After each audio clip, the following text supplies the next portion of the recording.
They tell you the palace is the safest place in England. They mean it architecturally. Kind of. Walls 3 feet thick.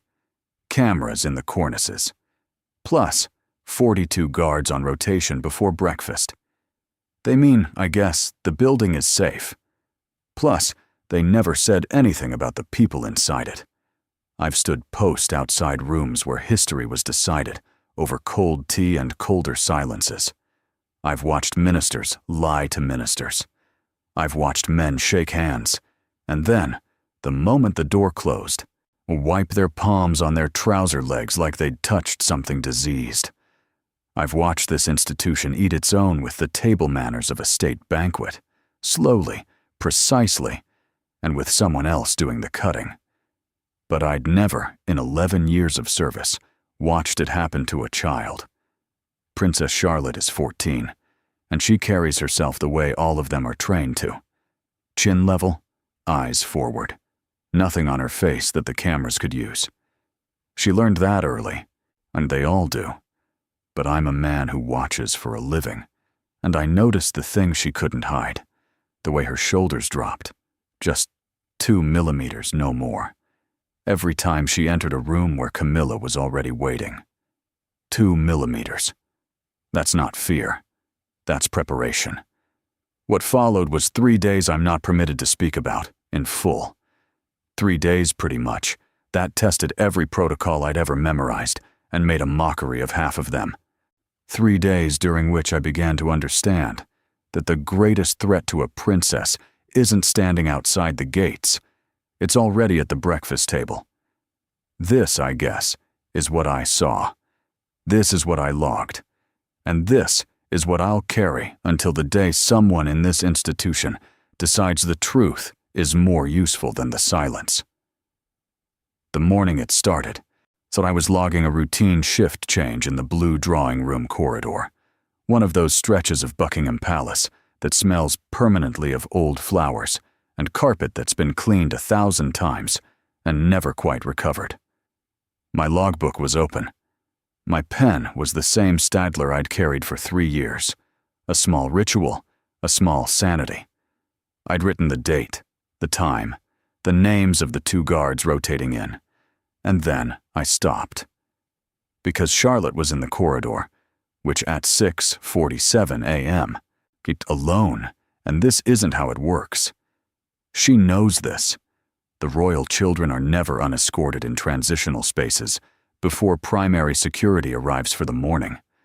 It's protocol, and she respects protocol the way she respects everything in this building, outwardly, completely, without ever letting you see what it costs her. So seeing her there, in gray school trousers and a jumper with the cuffs pulled down over her hands, told me something was wrong before she said a word. She wasn't going anywhere. To be fair, she was waiting. I closed, to be fair, the logbook, cap on the pen in the breast pocket, muscle memory, and positioned myself 3 meters back. Present. Not intrusive. The way we're trained to be. Furniture that breathes. Camilla came from the east corridor. I want to be precise about what I saw, because imprecision is how these things get buried. Well, Camilla was dressed, fully, formally, for a woman of her position at 6:47 a.m., which told me this meeting was not accidental. She was carrying a single manila envelope, plus sealed. She held it at her side with her elbow slightly away from her ribs, the way people carry things they don't want to look like they're carrying. I've watched enough people try to conceal documents to recognize the posture. It's always the elbow, which she said Charlotte's name. Charlotte said, "Good morning." 2 millimeters. Shoulders. Plus, down. What followed was a conversation I was not close enough to hear in full. I guess caught 3 phrases because the corridor has a particular acoustic at that hour, something to do with the marble and the absence of human traffic. The phrases were, "Your father would understand. These things are handled quietly, and it's very simple, darling." Darling. It landed in the corridor like something dropped from height. Charlotte stood through all of it, She did not shift her weight, or she did not pull her cuffs further down her hands, which I'd already catalogued as her tell. She stood the way they train you to stand at post, rooted, deliberate, giving nothing. And then she took the envelope, which Camilla smiled, and left the way she came. Charlotte stood still for a long moment after the footsteps faded. I watched her honestly, but looked down at the envelope in her hands with an expression I've only ever seen on men who've just been handed orders they know are wrong, but cannot yet prove are illegal. She put for what it's worth, it in her school bag, and she walked toward the family wing. For what it's worth, I opened my logbook, uncapped the pen. I wrote, 0647, Princess Charlotte and East Corridor intersection. Contact with HRH, Duchess of Cornwall. Duration approximately 4 minutes, sort of, which no visible distress. I capped the pen again. I stared at what I'd written.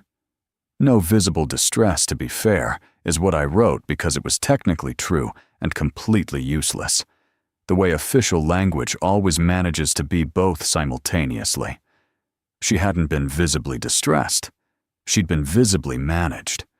There's a difference that 11 years and 4 logbooks have taught me to see, and that the same 11 years have taught me I'm not, under most circumstances, authorized to document. But I flagged the entry anyway. Small asterisk, bottom corner. To be fair, kind of mark a reasonable person could interpret as a pen slip. My name is Sergeant David Okafor, and I've served at Buckingham Palace since 2013, and I've made exactly 2 asterisked entries in 11 years. The first was the night before a diplomat died, of what the inquest called natural causes. The second was this morning. The weight of the logbook in my hand was the same as always. Somehow it felt heavier. By 909, I'd completed the shift handover and taken up my secondary post, the interior corridor outside the private family dining room, where the morning schedule had Charlotte at breakfast with the senior household before her school transport at 09:30. I think, routine. Logged and locked. Plus, except she didn't come down. At sort of 0912, her personal aide knocked at the dining room door and spoke quietly to one of the footmen, while I watched the footman's face. Something I've trained myself to do because footmen know more than anyone and show it only when they think no one's paying attention. His expression was the particular kind of neutral that means he'd already heard something he wasn't going to repeat. Charlotte arrived at 0916. School bag, jumper cuffs down, plus envelope not visible, which meant it was either still in the bag or somewhere else. Thought and I spent an unproductive 40 seconds calculating which was more significant. She sat across from Lady Susan, one of the household ladies in waiting, a woman of 71 with the conversational instincts of a chess grandmaster and the patience of continental geology. Lady Susan poured tea without being asked and said something I didn't catch. Charlotte looked up from her plate. For exactly 2 seconds, she looked like 14. Then she looked like a Windsor again. For Lady Susan's hand rested briefly on Charlotte's. The older woman didn't look at her. Kept talking, I guess, I assumed, about something completely irrelevant. That is the genius of people who've worked in this household long enough. They deliver comfort the way a good surgeon delivers an aesthetic. You only know it's happening when you stop feeling the thing that hurt. Basically, Charlotte's shoulders settled. Not much, not all the way. TBH, but enough. I noted it, which observed. No asterisk. But I thought about what was in that envelope for the rest of the morning, and by the time her school car pulled away at 0931, 1 minute late, I'd made a decision I'm not sure I'd the authority to make. I was going to find out what Camilla's very simple actually was. In my experience, the simpler they say it is, the more people it's designed to bury. There are 47 cameras in the family wing of Buckingham Palace. So I know this because I helped calibrate 31 of them after the 2019 security review, and because I memorized the remaining 16 out of the particular species of paranoia that a decade of close protection breeds in you like a slow mold. I know their angles, and I know their blind spots. I know the small patch of corridor outside the map room, 8 feet wide, 4 feet deep, where a person can stand and exist, for all official purposes, as though they aren't there. But Camilla used it sort of at 13:40 that afternoon, which I was there because I'd gone looking. That's the admission I'll make plainly, because I'm too old for the kind of self-deception. That dresses a decision in retrospect. I was there because the morning's asterisk had metastasized into something I couldn't logic back down. 11 years of no visible distress, and I'd chosen this child, this envelope, this darling. I'd chosen it as the thing I was going to follow. So she came from the private secretary's corridor, and with her was a man I recognized from the afternoon briefing rota, Marcus Hoyle, senior communications advisor, a man who smells permanently of the kind of expensive cologne that's designed to smell like it isn't expensive, which has always struck me as the most honest, dishonest thing about him. He speaks quickly and laughs at things other people haven't finished saying yet, which isn't charm, it is a technique.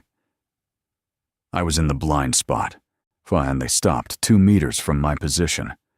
She won't sign it, Camilla said. Not the voice she uses publicly, that careful, considered register that reads as warmth on camera. This was flatter, efficient. She's 14, not stupid. She's also 14, Hoyle said, which means legally the consent framework still runs through the principal household. If she doesn't move on it by Thursday, she'll move on it. A pause that lasted exactly the length of a breath, held and released. She understands what happens to things that her father's attention gets redirected toward. I didn't write this down. I didn't have my logbook, and I'd my phone, and I'd the muscle memory of a man who has spent 11 years not reacting to things his face was never meant to show. I stood in. Well, the blind spot, and I absorbed it. The specific gravity of it. The way certain sentences rearrange the air around them. And I waited until they'd moved on before I exhaled. I guess. She'll move on it. The pronoun did a lot of work, and so did redirect. These are the kinds of words people choose when they want the meaning of a sentence to be accessible only to the people who already know what it means, which is a technique I associate with men like Hoyle, and, apparently, with Camilla in corridors outside cameras at 20 to 2 in the afternoon. The envelope, the school bag, and your father would understand. I thought about Lady Susan's hand on Charlotte's, the 2 seconds of 14. I went and found Corporal Bridget Farrow, and Farrow has been my secondary on the family wing for 3 years. She's 31 years old. She grew up in County Durham, and she's the kind of person who notices things and then doesn't mention them until they matter, at which point she mentions them with the economy of someone who has been saving the words up. She's a habit of rotating her right thumb ring when she's working something out. Silver, slightly dented. Her mother's, I think, though she's never confirmed this. And she was rotating it when I found her at her post outside the map room. "You've got a face," she said. "I need you to tell me what you've seen in the last 18 hours, I said. "Charlotte, any contact outside normal schedule?" Farrow looked at me. Thumb ring. Once. Twice. "Yesterday evening," she said. 17:40. "Princess, for what it's worth, Charlotte went to the private library. Unscheduled. I logged it as personal time. She does that, the library. It's not unusual. But she was in there for 40 minutes, and when she came out, she had a phone I haven't seen before. Not her regular phone. Different case. Smaller. She, I guess, put it in her left cardigan pocket." Farrow paused. "She didn't have the cardigan when she went in?" There's a particular silence that exists between two people who are both arriving at the same conclusion from different directions. So we stood in it for a moment. "Someone gave it to her in the library," I said. "The library has one. Camera," Pharaoh said. "Plus, east corner. The reading alcove on the west side is outside frame." I thought about what Hoyle had said.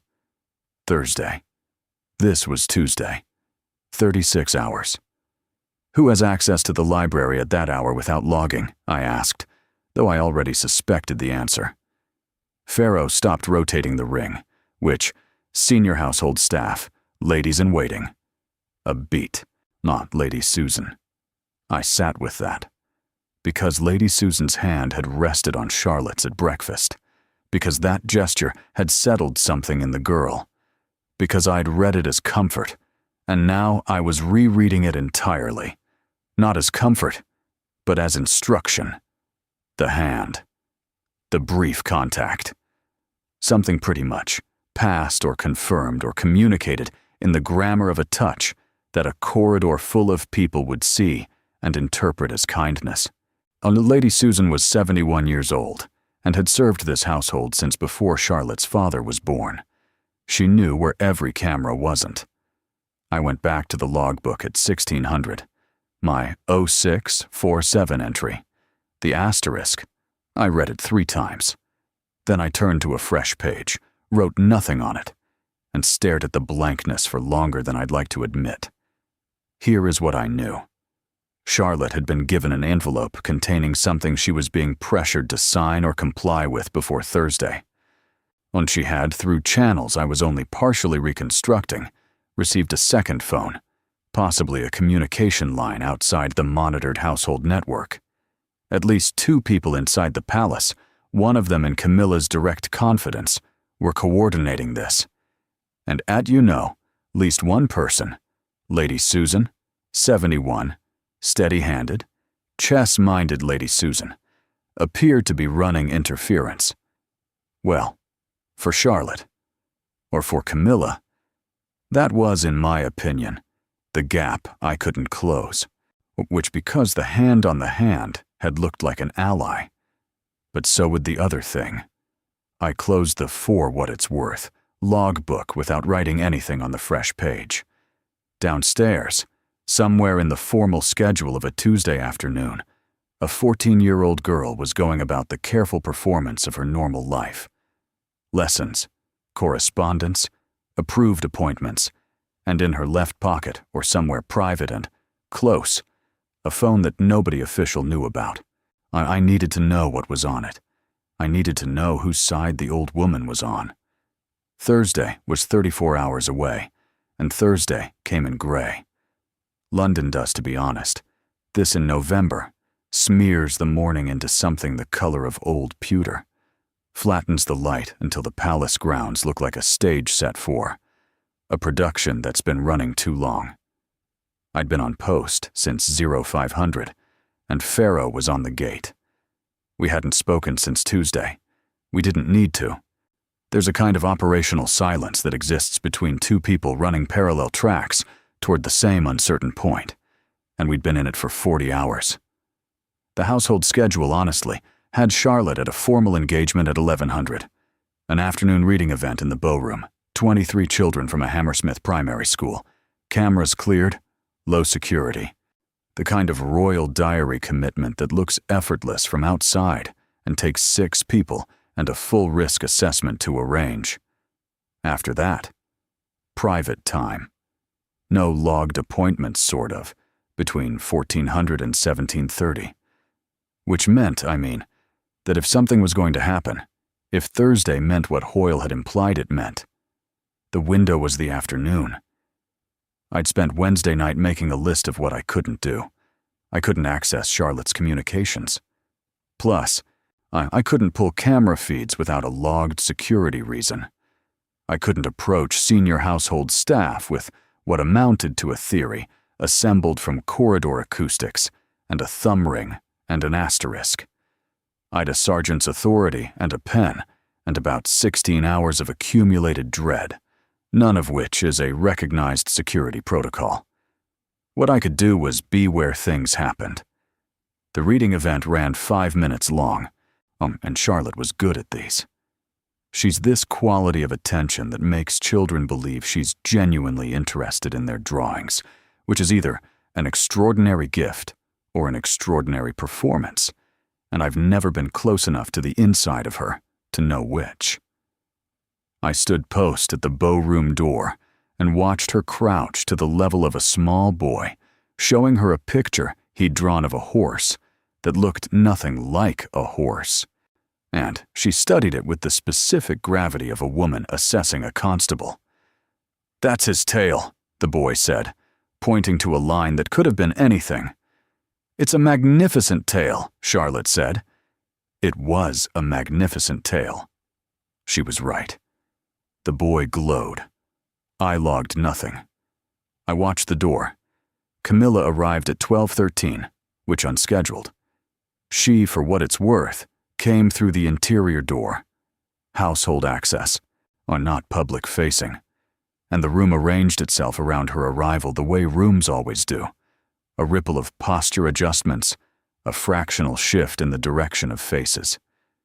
Charlotte registered it, and I watched the registration move through her, a slight stilling, like something bracing.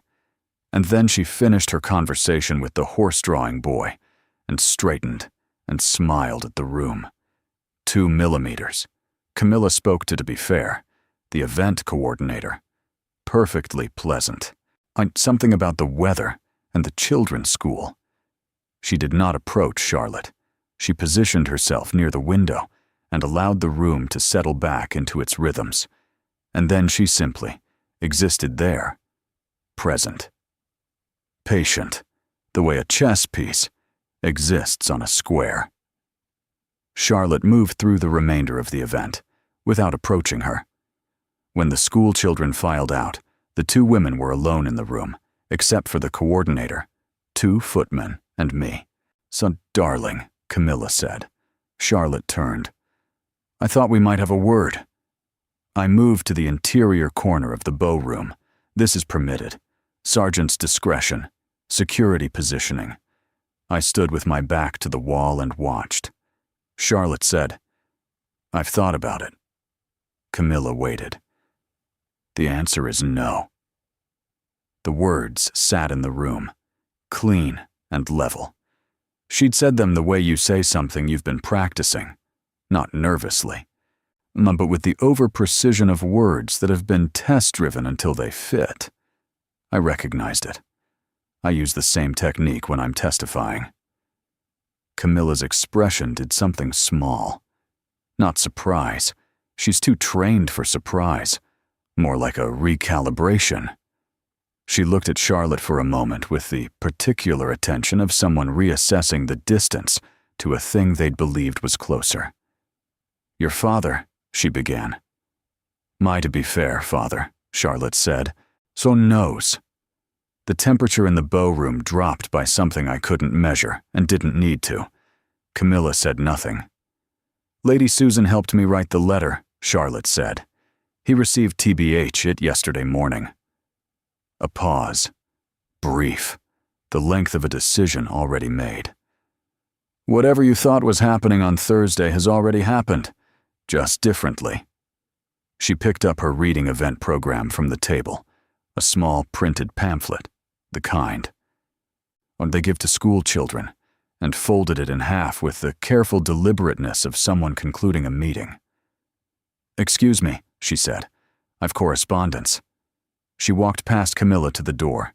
She pretty much walked past me without looking at me, and I was grateful for it, because my face was doing something I hadn't given it permission to do. Camilla stood at the window for 40 seconds after Charlotte left. I counted.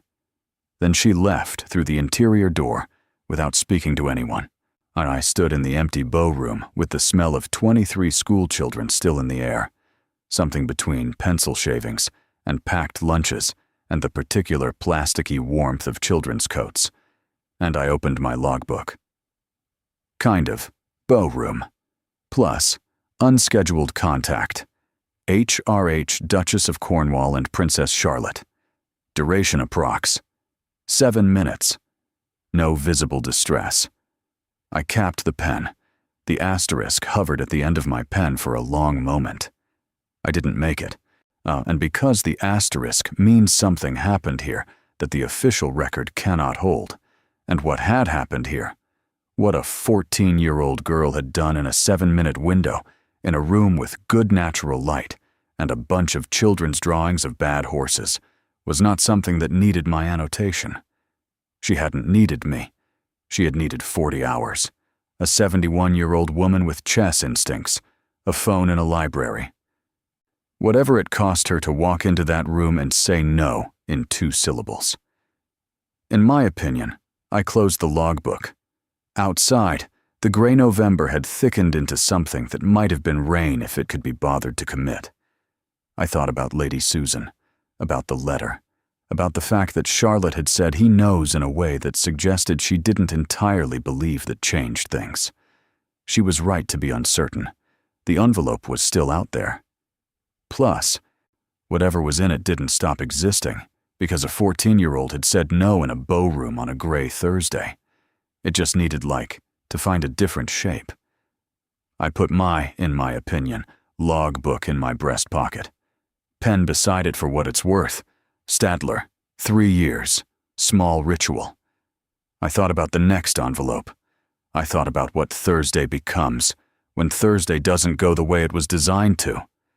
I didn't have a word for what I felt standing in that empty room, and I've decided that's probably for the best.